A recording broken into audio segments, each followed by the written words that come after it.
मनाचा वेध घेणारे news channel star city one. राज्यातील आणि देशातील राजकीय घडामोडी पाहण्यासाठी आणि इतरही बातम्या पाहण्यासाठी सबस्क्राइब करा स्टार सिटी वन। नागपूर जिल्ह्यात आणि नागपूर शहरात पण झालेला आहे। आज महापालिका आयुक्त, तहसीलदार, सगळे अधिकारी होते।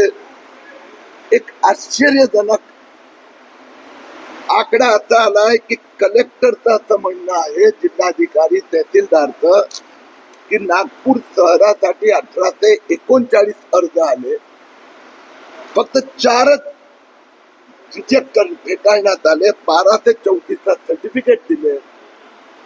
नागपूर महापालिकेचं म्हणणं आहे आमच्याकडे फक्त 639च अर्ज आले होते।